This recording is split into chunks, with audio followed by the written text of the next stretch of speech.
Hello friends, welcome to my channel. आज से हम एक नई सीरीज स्टार्ट करने वाले हैं जिसका नाम है लिटरेरी डिवाइस। इस सीरीज में हम ए से जेड तक हर उस लिटरेरी डिवाइस को पढ़ेंगे और समझेंगे जो एग्जाम पॉइंट ऑफ व्यू से इम्पोर्टेंट है। और एंड में मैं हर वीडियो में बोनस क्वेश्चन डालने वाली हूँ जो आपकी लर्निंग को स्मार्ट बनाएंगे और आपके एग्जाम में काफ़ी यूजफुल भी रहेंगे। बिना टाइम वेस्ट किए शुरू करते हैं। और बिलीव मी, अगर आप बिगनर्स हैं तो ये आपके लिए सीरीज बहुत इंपॉर्टेंट होने वाली है। सबसे पहले एक क्वेश्चन।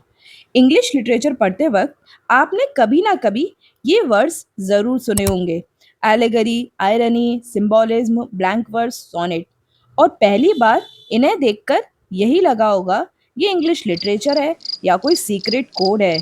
लेकिन टेंशन लेने की बिल्कुल ज़रूरत नहीं है। आज के बाद आपको ये चीज़ डिफिकल्ट नहीं लगने वाली। सबसे पहले समझते हैं लिटरेरी टर्म होता क्या है। सिंपल वर्ड्स में लिटरेरी टर्म वो स्पेशल वर्ड्स हैं या कॉन्सेप्ट होते हैं जो लिटरेचर को समझाने और एक्सप्लेन करने के लिए यूज किए जाते हैं। इनकी हेल्प से हम पोम्स, नॉवेल्स, ड्रामास और स्टोरी को सिर्फ पढ़ते नहीं बल्कि उन्हें अच्छे से अंडरस्टैंड करते हैं और एनालाइज भी कर पाते हैं। एक सिंपल डेफिनेशन याद रखना: A literary term is a word or concept used to describe, analyze and interrupt literary work। बस इतनी सी डेफिनेशन है। अब एक एग्जाम्पल लेते हैं। मान लो आप क्रिकेट देख रहे हो। अगर आपको LBW, यॉर्कर और पावर प्ले का मीनिंग ही नहीं पता तो मैच देखने में मज़ा आएगा? बिल्कुल नहीं। वैसे ही लिटरेचर में अगर आपको आयरनी, एलेगरी, ब्लैंक वर्स या सिंबोलिज्म का मीनिंग नहीं पता तो स्टोरी पढ़ लोगे, लेकिन राइटर एक्चुअली में कहना क्या चाहता है, वो समझाना क्या चाहता है, मुश्किल हो जाएगा।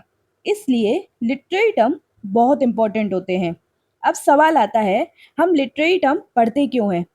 सबसे पहला रीज़न, ये हमें लिटरेचर को बेटर अंडरस्टैंड करने में हेल्प करती है। दूसरा, राइटर ने किस स्टाइल में लिखा है ये समझाने में हेल्प करती है। तीसरा, हिडन मीनिंग को आइडेंटिफाई करना इजी हो जाता है।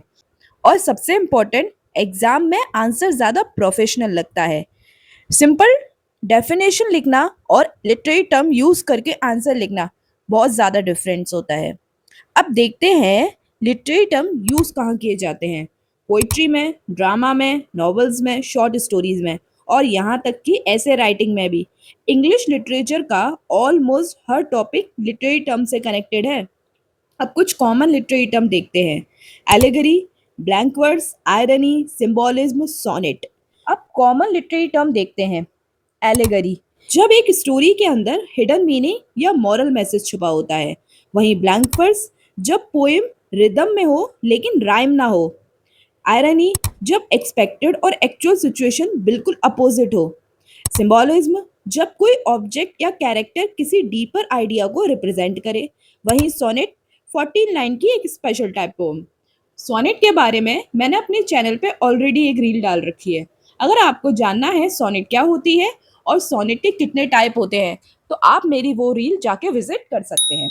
इन टर्म को हम इस सीरीज में वन बाय वन डिटेल में पढ़ेंगे। अब एक कंफ्यूजन क्लियर करते हैं। बहुत बच्चे सोचते हैं कि लिटरेरी टर्म और लिटरेरी डिवाइस सेम होते हैं, लेकिन ऐसा नहीं है। लिटरेरी टर्म एक बोर्ड कैटेगरी है। उसके अंदर लिटरेरी डिवाइस, लिटरेरी फॉर्म और लिटरेरी मूवमेंट बहुत सारे कॉन्सेप्ट आते हैं। और लिटरेरी डिवाइस सिर्फ राइटिंग टेक्निक होती है। ये याद रखना, एग्जाम में काफ़ी यूजफुल रहेगा। अब एक इम्पॉर्टेंट क्वेश्चन, लिटरेरी टर्म याद कैसे करें? मेरी एडवाइस यही है कि डेफिनेशन खाली मत याद रखना, उसके फीचर्स और एक स्पेशल एग्जांपल याद रखो। बिलीव मी, वो लिटरेरी टर्म दिमाग से निकलेगा ही नहीं।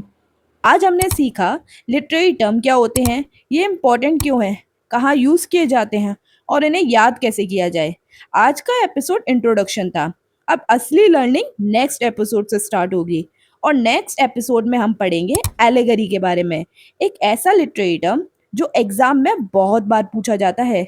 अगर आज की वीडियो आपको यूजफुल लगी हो तो वीडियो को लाइक ज़रूर करें और अपने सारे लिटरेचर दोस्तों के साथ शेयर भी करें। Till then, happy learning, keep reading.